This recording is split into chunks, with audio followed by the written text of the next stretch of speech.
हमारे साथ बातचीत के लिए इस वक्त कांग्रेस के प्रदेश अध्यक्ष अजय राय जी हैं, हम उनसे बातचीत करेंगे। सर, विद्यापीठ में महात्मा गांधी काशी विद्यापीठ पे युवा महाकुंभ प्रोग्राम होने जा रहा था, जहां पर इंडिया गठबंधन के आप शामिल होने वाले थे। इसके अलावा समाजवादी पार्टी से ओम प्रकाश सिंह शामिल होने वाले थे और तेज प्रताप सिंह भी शामिल होने वाले थे, लेकिन किसी वजह से प्रोग्राम नहीं हो पाया, अनुमति नहीं दी गई। रात से ही छात्र जो है वहां पे आंदोलन कर रहे हैं। नहीं, देखिए, ये पूरी तरीके से यहाँ के प्रशासन के दबाव में, प्रधानमंत्री कार्यालय के दबाव में ये सारी चीज़ें हो रही हैं। जहाँ तक मेरी जानकारी है कि विद्यापीठ प्रशासन ने कार्यक्रम की अनुमति दिया था और किसके दबाव में अनुमति कैंसिल की गई, मैं समझता हूँ कि ये पूरी तरीके से ये जांच का विषय है। अब ये विद्यापीठ प्रशासन से आप पूछिए आप लोग कि भाई किसके दबाव में अनुमति दी गई थी और कैंसिल की गई। ये क्योंकि ये आज नौजवान सबसे ज्यादा परेशान है इस देश का, खासकर प्रधानमंत्री का संसदीय क्षेत्र बनारस, जहां बड़ी बड़ी बात आप बोलते हैं, हर बार आते हैं तो कई हजार करोड़ रुपया देते हैं कि ये काम वो काम, कई हजार करोड़ रुपया दे दिया बनारस में। सड़कें धंस रही हैं, आप देख लीजिए, बनारस में सड़क धंस गई, कई हजार करोड़ रुपया यही दिया आपने। बंदरगाह बनाया, बंदरगाह में जहाज एक भी नहीं चली। टीएफसी सेंटर बनाया आपने लालपुर में, वहां कुछ काम नहीं हो रहा। रुद्राक्ष बनाया, उसकी बुकिंग तक नहीं मिल रही है। ये पूरी तरीके से फेल हो चुके हैं। तो अब नौजवान जो अपनी बात उठाता, वहां पर नौजवान अपनी बात कहता, बेरोजगारी चरम पर है, महंगाई चरम पर है। आज विद्यापीठ परिसर में बच्चे पढ़ लिख कर, बीएचयू में बच्चे पढ़ लिख कर वो रोजगार के लिए, नौकरी के लिए दर दर की ठोकरें खा रहे हैं, भटक रहे हैं। यही बात इस महाकुंभ में उठाई जाती कि ये बात प्रधानमंत्री के संसदीय क्षेत्र में उठ रही है, तो देश में क्या हालात होगा, पूरे प्रदेश में क्या हालात होगा। इसका मतलब नौजवानों को काम नहीं मिल रहा। ये सरकार झूठी आंकड़े पेश करती है, झूठी बात करती है। यही बात हम लोग महाकुंभ में उठाते। इस नाते इस पूरी तरीके से दिया हुआ परमिशन पीएमओ के दबाव में यहां पर उसको कैंसिल किया गया। मेरा सीधा सीधा आरोप है। कांग्रेस की दूसरी लिस्ट भी जारी हो गई है, लेकिन अमेठी और रायबरेली को लेकर अभी भी संशय बना हुआ है। राहुल गांधी वायनाड से चुनाव लड़ रहे हैं। अमेठी को लेकर के लगातार जो सत्ता पक्ष के लोग हैं वो सवाल कर रहे हैं, क्या राहुल गांधी वहाँ से चुनाव देखिए, ऐसा है, रायबरेली अमेठी से उस परिवार का पीढ़ियों का रिश्ता रहा है और वहाँ के लोग निश्चित तौर से उनके साथ जुड़े हैं, भावनात्मक रूप से जुड़े हैं, क्योंकि बाप से लेके, बेटे से लेके, पोते तक लोग जुड़े हुए हैं। और वहाँ गांधी परिवार और कांग्रेस परिवार की वो सीट रही है। और मैं जहाँ तक जानकारी है कि वहाँ का कार्यकर्ता, वहाँ की आम जनता, वो जो चाहती है, जिस झूठ बोला स्मृति ईरानी ने अमेठी की जनता से कि 13 रुपए किलो चीनी आप ले लो, 13 रुपए किलो चीनी, एक झूठ तो रिकॉर्ड में कितने नौकरी के लिए, काम के लिए, तमाम इस तरह की चीजें बोली। तो वहां की जनता ऐसे लोगों को पसंद नहीं करती। इस नाते वहां की जनता की डिमांड है कि राहुल जी आवे और वहां पर आके हमारा प्रतिनिधित्व करें। निश्चित तौर से अभी सूची आ रही है, मैं समझता हूँ कि इंतजार करिए, आपके सामने सारी चीजें आ जाएंगी।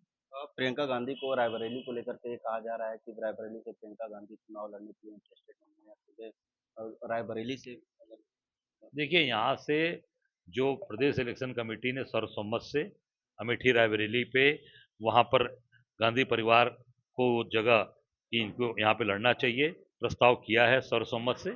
और मैं समझता हूँ कि आम जनता की डिमांड है, निश्चित तौर से आम जनता की जो डिमांड है, लोगों की, जो वहाँ के रहने वाले लोग हैं, उनकी डिमांड है, तो मैं समझता हूँ कि उस पर विचार जरूर करना चाहिए। कांग्रेस के कई बड़े नेता हैं जो एक एक कर साथ छोड़ते जा रहे हैं। पिछले दिनों हमने देखा था राजेश मिश्रा, इसके बाद जो है कानपुर के अजय कपूर ने अभी बीजेपी में सदस्यता ली है। आखिर में इसके पीछे की वजह क्या है देखिए, ऐसा है कि किसी व्यक्ति के जाने से कोई जगह खाली नहीं होती।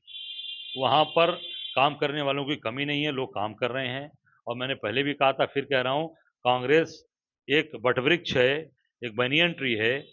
एक जड़ी को हटा काटोगे, दूसरी जड़ जमीन पकड़ लेती है। तो इस तरीके से काम करने वाला। और अजय कपूर के बारे में इतना ही कहना चाहूँगा कि उनको जो लिया गया है, आप कल देख सकते हैं कि उनके चेहरे पर कहीं हंसी नहीं थी, कोई भी उन्हें उनके लगाव, अपनत्व वाला लगाव नहीं लगा। जैसे लगा कि जबरदस्ती उनको फूल, एक बुके दिया गया, जबरदस्ती उनके गले में दुपट्टा डाला गया। ये निश्चित तौर से दबाव, सीबीआई के दबाव में, उनके परिवार पर, उनके लोगों पर सीबीआई का दबाव डालकर उनको लिया गया है।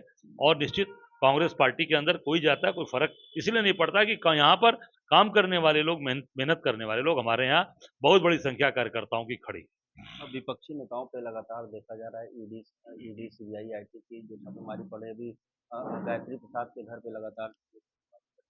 निश्चित तौर से वो केवल इनके लिए ईडी और सीबीआई इनके जो है वर्कर के रूप में काम कर रही है, पर इस बार के चुनाव में न ईडी काम करेगी, न सीबीआई काम करेगी, न मोजी मेहदी काम करेगा। इस बार जनता निश्चित तौर से अपने हक और अधिकार के तहत और समझदारी के तहत इस बार जनता, क्योंकि ठग 10 साल दे दिया, 10 साल देख लिया कि मिला क्या, केवल बेरोजगारी, महंगाई, आप कोई भी चीजें देख लिए चरम पे पहुंच गई महंगाई।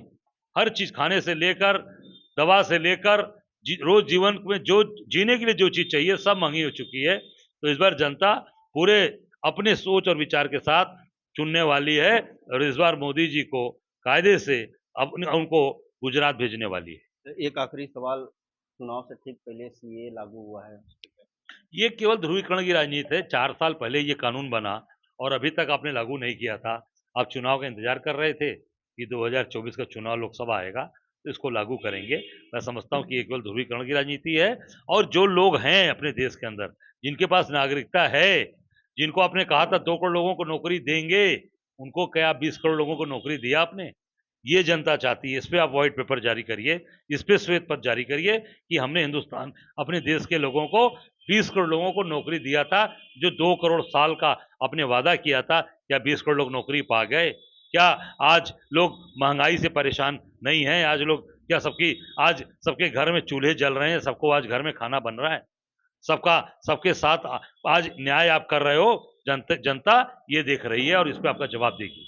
एक आखिरी सवाल, प्रधानमंत्री नरेंद्र मोदी के खिलाफ क्या आप चुनाव लड़ेंगे? क्योंकि जो लोग हैं वो के खिलाफ क्या आप चुनाव लड़ेंगे? क्योंकि जो लोग हैं वो कह रहे हैं कि इस बार जो है रिकॉर्ड मतों से प्रधानमंत्री नरेंद्र मोदी काफी से जीत सकते अब वो तो वक्त बताएगा।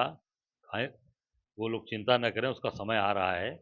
अभी आपने देखा होगा, मेरी जानकारी आई कि अभी जो मोदी जी इस बार आए थे 9 तारीख को, आप उसमें देख सकते हैं कि बनारस ने कैसे उनका वेलकम किया और कैसे जनता उनके साथ खड़ी रही है। ये पूरे काशी के लोगों ने देखा, पूरे देश के लोगों ने देखा कि नदारद थे। कहीं पे घोड़ा डांस करा रहे थे, कहीं पे जो है मोर डांस करा रहे थे। जनता कहीं सड़क पर उतर कर उनका स्वागत अभिनंदन की है। इस बार निश्चित तौर से जनता ठगी महसूस कर रही है, क्योंकि जो रोजगार आपने दिया, जो काम दिया, एक अमूल फैक्ट्री आपने लगाया है, वहां सब गुजरात के लोग काम कर रहे हैं। सारा नौकरी किसको मिल रही है? गुजरात के लोग। यहाँ के लोग, बनारस के लोग, हमारी पिंडरा की जमीन गई, करखियाओं के लोगों की जमीन गई, उनको क्या मिल रहा है? 2,235 रुपया या 45 रुपया, कितना है रोज का? 245 रुपया के पे रोज पे रखा जा रहा है। वहां जिनकी जमीन गई है और उसमें काम कौन कर रहा है? गुजरात के लोग आके नौकरी कर रहे हैं। हमारे लोग आउटसोर्सिंग पर, यहाँ के लोकल लोगों को काम नहीं मिल रहा है। जिन्होंने अपनी पुश्तैनी जमीन दी, आज वो झाड़ू लगा रहे हैं बेचारे, वहां पर आप मशीन साफ कर रहे हैं। काशी की जनता इस बार इनको जवाब देने वाली है। तो ये थे हमारे साथ बातचीत के लिए कांग्रेस के प्रदेश अध्यक्ष अजय राय जी, जिन्होंने तमाम मुद्दों पर बेबाकी से अपनी बातों को रखा। वाराणसी से विनीत श्रीवास्तव, भारत समाचार।